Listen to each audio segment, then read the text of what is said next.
नमस्कार, आप देख रहे हैं संवाद 365। मैं हूं आपके साथ दिग्विजय सिंह चौहान। आपका स्वागत करता हूं टॉप 5 में।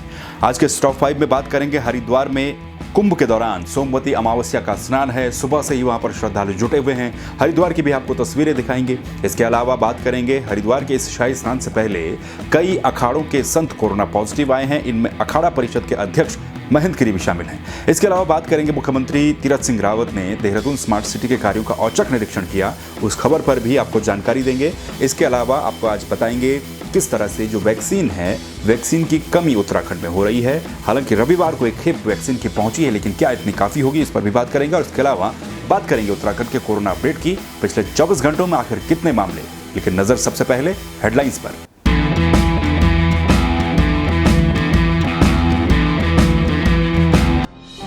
हरिद्वार कुंभ में सोमवती अमावस्या का स्नान, घाटों पर सुबह से ही जुटे श्रद्धालु, गंगा में लगाई आस्था की डुबकी। हरिद्वार के शाही स्नान से पहले कई साधु संत कोरोना पॉजिटिव, अखाड़ा परिषद के अध्यक्ष महंत नरेंद्र गिरी भी संक्रमित, जूना अखाड़े के भी कुछ संत कोरोना पॉजिटिव। मुख्यमंत्री तीरथ सिंह रावत ने किया देहरादून स्मार्ट सिटी के कामों का औचक निरीक्षण, बोले किसी भी कीमत पर बर्दाश्त नहीं होगी लापरवाही। कोरोना वैक्सीन की कमी से जूझ रहे उत्तराखंड को मिली 1,38,000 डोज। रविवार को कई जगहों पर दिखी वैक्सीन की कमी, बड़ा सवाल बिना टीके के कैसे होगा वैक्सीन उत्सव। उत्तराखंड में कोरोना वायरस के 1,333 नए मामले आए सामने।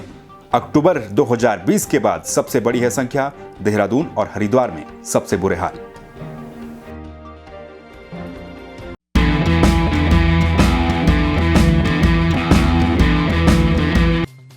तो चलिए सबसे पहले बात करते हैं हरिद्वार में चल रहे महाकुंभ की। हरिद्वार के महाकुंभ में पिछले कुछ दिनों में हमने आपको तस्वीरें दिखाई थी कि किस तरह से जो हरिद्वार का महाकुंभ है उसमें रौनक दिन के समय पर काफी हद तक गायब नजर आ रही है। लेकिन आज सोमवती अमावस्या का स्नान है। अगले 1-2 दिनों तक लगातार शाही स्नान चलेगा और इस शाही स्नान को देखते हुए प्रशासन और पुलिस ने भी सुरक्षा के कड़े बंदोबस्त वहां पर किए गए हैं। मेला प्रशासन की तरफ से भी कड़े बंदोबस्त किए गए हैं, क्योंकि कोरोना वायरस का संक्रमण भी तेजी के साथ फैला है। तमाम तरह की बंदिशें भी हैं, लेकिन इस बीच जो आस्था है वो लोगों की कम होती हुई नजर नहीं आ रही है। सोमवती अमावस्या के स्नान के लिए हर की पैड़ी पर और हरिद्वार के तमाम घाटों पर आज सुबह से ही श्रद्धालुओं की संख्या काफी ज्यादा देखने को मिली। बल्कि हम यूं कहें कि शाही स्नान से पहले और सोमवती अमावस्या के स्नान से पहले ही हरिद्वार में पिछले 1-2 दिनों से श्रद्धालु काफी संख्या में पहुंचने शुरू हो गए थे। लाखों की संख्या में श्रद्धालु सुबह से ही कई घाटों पर नजर आए। इस शाही स्नान के लिए, सोमवती अमावस्या के स्नान के लिए पुलिस प्रशासन की तरफ से विशेष व्यवस्थाएं भी की गई हैं। ट्रैफिक रूट को डाइवर्ट किया गया है। जो पूरा हरिद्वार है उसे 0 जोन में तब्दील किया गया है। वहां पर किसी भी तरह के वाहन के आगमन की कोई भी परमिशन नहीं रहेगी। निश्चित जगहों पर पार्किंग हो सकेंगी। पिछले 2-3 दिनों से लगातार हम आपको दिखा रहे हैं। हमने आपको डीजीपी अशोक कुमार का भी संदेश सुनाया था। आईजी संजय गुंजाल ने जो जानकारी दी थी वो भी आपको बताई थी। और अब ये स्नान वहां पर शुरू हो चुका है। अगले 2-3 दिन हरिद्वार में भारी संख्या में भीड़ देखने को मिल सकती है। जो रजिस्ट्रेशन की बात और कोरोना रिपोर्ट लाने की बात वहां पर कही गई थी, उसके बावजूद भी लोग काफी ज्यादा संख्या में हरिद्वार में पहुंच रहे हैं। हर की पैड़ी पर रात को 12 बजे के बाद से ही सोमवती अमावस्या का स्नान शुरू हो गया और तेजी के साथ सुबह ब्रह्म मुहूर्त के बाद भी वहां पर श्रद्धालुओं की संख्या में इजाफा देखने को मिला। हर की पैड़ी और अन्य स्नान घाटों पर जो है वहां पर तेजी के साथ श्रद्धालु पहुंचे हैं, स्नान कर रहे हैं। सुबह होते ही पुलिस भी अलर्ट मोड पर आ गई और जो अखाड़े हैं उनके शाही स्नान का भी वहां पर तय समय है, क्योंकि जो हर की पैड़ी और मुख्य घाट हैं वहां पर रिजर्व ये घाट किए जाते हैं। जो अखाड़े हैं, 13 अखाड़े हैं, उनके लिए वो वहां पर जाकर के शाही स्नान करते हैं। ऐसे में जो अन्य लोग हैं, आम जन है, वो दूसरे घाटों पर स्नान करेंगे। इसीलिए अब वहां पर पुलिस प्रशासन भी मुस्तैद हो गया है। उन घाटों को रिजर्व किया जाएगा और लगातार जो सोमवती अमावस्या का स्नान है उसकी तस्वीरें भी हम आपको दिखाते रहेंगे। तो चलिए अब बात हरिद्वार के इस शाही स्नान से पहले की। हरिद्वार में आज से सोमवती अमावस्या का स्नान है। 1-2 दिन तक लगातार स्नान चलेगा। लेकिन इसी बीच इस स्नान से पहले अखाड़ों में और साधु संतों में और हरिद्वार मेला प्रशासन में भी हड़कंप मचा हुआ है। हड़कंप इसलिए क्योंकि कई जो अखाड़े हैं, उनके जो साधु संत हैं, उनकी कोरोना रिपोर्ट पॉजिटिव आई है।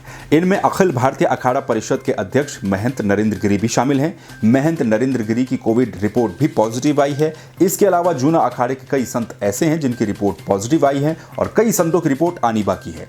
ऐसे में बड़ा सवाल ये कि जब अखाड़े स्नान करेंगे, भारी संख्या में साधु संत वहां पर स्नान करेंगे, तो कहीं कोई संक्रमण संक्रमण न फैल जाए, ये भी चिंता का विषय बना हुआ है। आपको हम बता दें, अखिल भारतीय अखाड़ा परिषद के अध्यक्ष महंत नरेंद्र गिरी, इनकी कोरोना रिपोर्ट पॉजिटिव आई है। उनको आइसोलेशन में रखा गया है। उनको आइसोलेशन में निरंजनी अखाड़े के अंदर ही रखा गया है। इसके अलावा यह भी जानकारी मिली है कि जो जूना अखाड़ा है, जूना अखाड़े के भी कुछ संत कोरोना पॉजिटिव पाए गए हैं। उत्तर प्रदेश के पूर्व मुख्यमंत्री अखिलेश यादव भी इससे पहले वहां पर पहुंचे थे। उन्होंने भी महंत नरेंद्र गिरी से मुलाकात की थी और कई साधु संत भी महंत नरेंद्र गिरी के संपर्क में आए हैं। पिछले कई दिनों से जो वरिष्ठ अधिकारी हैं वो भी उनसे मिल रहे हैं। ऐसे में सभी जो मेला प्रशासन हो चाहे पुलिस प्रशासन, सभी में हड़कंप मचा हुआ है और एहतियातन कई संतों को आइसोलेट भी किया गया है। संपर्क में आए महंत नरेंद्र गिरी के संपर्क में आए करीब 40 संत ऐसे हैं जिनके सैंपल कोरोना रिपोर्ट के लिए, कोरोना जांच के लिए भेज दिए गए हैं और इन संतों की कांटेक्ट ट्रेसिंग भी वहां पर की जा रही है। यानी कि इनकी भी ट्रेसिंग होगी। जो लोग इनसे मिले थे उनकी भी जानकारी खंगाली जा रही है, क्योंकि आने वाले 1-2 दिन हरिद्वार में काफ़ी ज़्यादा भीड़ होगी, काफ़ी ज़्यादा रश रहेगा। शाही स्नान होता है। शाही स्नान पर साधु संत स्नान करने पहुंचते हैं और 1-2 नहीं बल्कि लाखों की संख्या में पहुंचते हैं। ऐसे में शाही स्नान से पहले कुछ संतों का कोरोना पॉजिटिव आना अपने आप में एक बड़ी चिंता की बात भी है। अब बात उत्तराखंड के मुख्यमंत्री तीरथ सिंह रावत की। उत्तराखंड के मुख्यमंत्री तीरथ सिंह रावत ने रविवार को औचक रूप से देहरादून स्मार्ट सिटी के निर्माण कार्यों का निरीक्षण किया। मुख्यमंत्री पलटन मार्केट पहुंचे, जहां पर स्मार्ट सिटी के कुछ काम हैं, उनका निर्माण लगातार जारी है। उन्होंने इन कामों का अचानक पहुंच करके निरीक्षण किया। इस दौरान उनके साथ कई वरिष्ठ पदाधिकारी भी मौजूद रहे।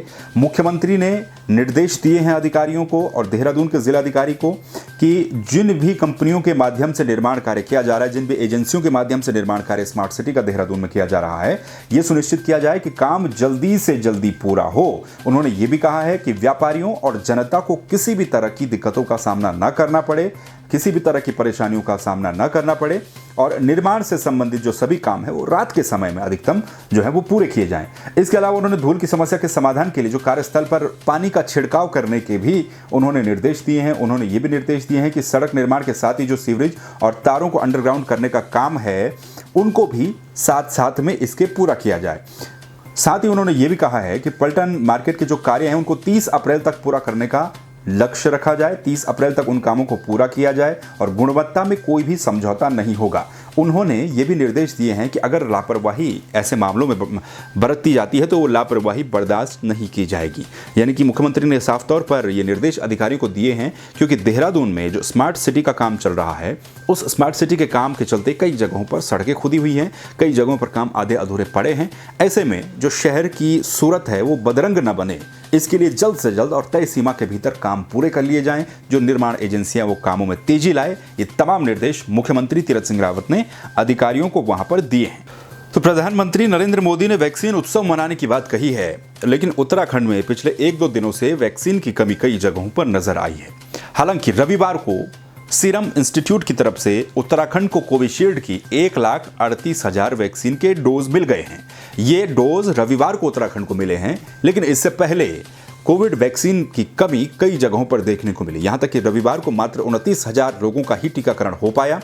कई जगहों पर, खासतौर पर उत्तराखंड के दूरस्थ इलाकों में लोग दूर दूर से एक जगहों पर पहुंचते हैं जहां पर वैक्सीनेशन किया जा रहा है, लेकिन वहां पर पहुंच करके उन्हें निराशा ही हाथ लगी, क्योंकि कई जगहों पर वैक्सीन खत्म नजर आई। अब ऐसे में बड़ा सवाल ये कि आखिर वैक्सीन उत्सव किस तरह से मनाया जाए जब इस तरह से वैक्सीन की कमी हो रही है। अब ऐसे में सीरम इंस्टीट्यूट की तरफ से जो उत्तराखंड ने अपनी डिमांड भेजी थी, उस डिमांड के अनुरूप हालांकि वैक्सीन नहीं मिली है, लेकिन 1,38,000 वैक्सीन की डोज उत्तराखंड को मिली है। ये कहा जा सकता है कि अगले 1-2 दिन के लिए ये वैक्सीन पर्याप्त होंगी, क्योंकि जिस गति से वैक्सीनेशन का काम किया जा रहा है उस गति को देखते हुए लगता नहीं है कि आने वाले 5-6 दिन तक ही वैक्सीन चल पाएगी। ऐसे में अब उत्तराखंड को कितनी डोज और कब और कैसे मिलती है, ये बड़ा सवाल रहेगा। तो आपको हम ये बता दें कि सीरम इंस्टीट्यूट की तरफ से कोविशील्ड वैक्सीन की 1,38,000 डोज उत्तराखंड को मिली हैं और उत्तराखंड में 2 दिन तक इससे टीकाकरण हो पाएगा। जो 2 दिन की जरूरत है राज्य की वो पूरी हो पाएगी, लेकिन 2 दिन के बाद क्या, ये बड़ा सवाल है। और राज्य में पिछले दिन यानी कि रविवार के दिन, जैसे कि हम आपको बता रहे हैं कि 29,000 लोगों को ही टीके लग पाए। कई केंद्रों पर जो टीके थे वो खत्म नजर आए और जो डिमांड की गई थी उस डिमांड के अनुरूप भी, क्योंकि बताया जा रहा है कि 5 लाख तक की डिमांड की गई थी, लेकिन उतनी डिमांड उत्तराखंड की पूरी नहीं हो पाई। 1,38,000 डोज ही मिल पाए। अब इसमें अगर हम बात करें देहरादून की, तो देहरादून को 38,000 डोज मिलेंगी, चमोली को 15,200, हरिद्वार को 13,600, पौड़ी गढ़वाल को 13,500, नैनीताल को 12,000, अल्मोड़ा को 12,500, टिहरी को 11,000 डोज मिलेंगी। तो ये 11 से और 14 अप्रैल तक जो टीकाकरण उत्सव मनाने की बात कही गई है, उसी सिलसिले में ये भी एक महत्वपूर्ण खबर बनती है, क्योंकि वैक्सीन की कमी कई जगहों पर, कई केंद्रों पर देखने को मिली और कोरोना के जो केस हैं वो हर जगह पर बढ़ते हुए नजर आ रहे हैं। ऐसे में 1,38,000 वैक्सीन के डोज कब तक चलेंगे और उत्तराखंड को अगली खेप वैक्सीन की कब तक मिलेगी, नजर रहेगी। अब बात उत्तराखंड के कोरोना अपडेट की। पिछले 24 घंटों में यानी कि रविवार के दिन उत्तराखंड में कोरोना के 1,333 नए मामले सामने आए। ये जो आंकड़ा है ये अक्टूबर 2020 के बाद अभी तक का सबसे अधिक आंकड़ा है, सबसे बड़ा नंबर है। 1,333 जो पॉजिटिव केस पाए गए हैं, इसके साथ ही अब उत्तराखंड में कुल संक्रमितों का आंकड़ा भी 1,08,812 पहुंच चुका है। एक्टिव केस की अगर हम बात करें तो उत्तराखंड में अभी एक्टिव केस की संख्या हो चुकी है 7,323 और 8 मरीजों की पिछले 24 घंटे में कोरोना वायरस के चलते मौत हुई है। रिकवरी रेट भी घट चुकी है, उत्तराखंड में रिकवरी रेट भी 89.96% हो गई है। और सबसे ज्यादा मामले पिछले 24 घंटों की अगर हम बात करें रविवार की, तो सबसे ज्यादा मामले देहरादून में सामने आए, जहां पर 582 नए कोरोना के पॉजिटिव केस सामने आए हैं। हालांकि देहरादून में रात्रि कर्फ्यू भी लगाया गया नगर निगम क्षेत्र में, लेकिन उसके बावजूद भी 582 पॉजिटिव केस पहले नंबर पर पिछले 24 घंटों में देहरादून रहा। दूसरे नंबर पर हरिद्वार, जहां पर 386 नए कोरोना के मरीज सामने आए हैं। और हरिद्वार में अब शाही स्नान है, सोमवती अमावस्या का स्नान है। ऐसे में साधु संतों के पॉजिटिव आने के बाद यहां पर भी चिंता और ज्यादा बढ़ गई। नैनीताल में 122, पौड़ी में 49, टिहरी में 44, उधम सिंह नगर में 104, पिथौरागढ़ में 2, रुद्रप्रयाग में 5, उत्तरकाशी में 4, चंपावत में 7, चमोली में 9, बागेश्वर में 8 और अल्मोड़ा में 11 नए कोरोना के मामले सामने आए हैं। स्कूल कॉलेज अपडेट लगातार आप तक पहुंचा रहे हैं, बंद कर दिए गए हैं कई जगहों पर। और इसके अलावा रात्रि कर्फ्यू देहरादून नगर निगम क्षेत्र में लगाया गया है। अब आगे क्या क्या स्टेप सरकार लेती है उस पर भी नजर रहेगी, क्योंकि केस तेजी के साथ बढ़ रहे हैं और पिछले 24 घंटों में जो मामले सामने आए वो अक्टूबर 2020 के बाद अभी तक सबसे ज्यादा मामले सामने आए। तो ये थी अभी तक की टॉप 5 खबरें। इन खबरों को लेकर आप क्या सोचते हैं, हमें फीडबैक दीजिए, अपना कमेंट कीजिए। साथ ही अगर यूट्यूब पर देख रहे हैं तो सब्सक्राइब कीजिए, बेल आइकन दबाइए, फेसबुक पर देख रहे हैं तो पेज को लाइक कीजिए। और इसी तरह की खबरों के लिए बने रहिए संवाद 365 के साथ। फिर मिलेंगे एक नई वीडियो के साथ, नई खबरों के साथ। तब तक के लिए नमस्कार।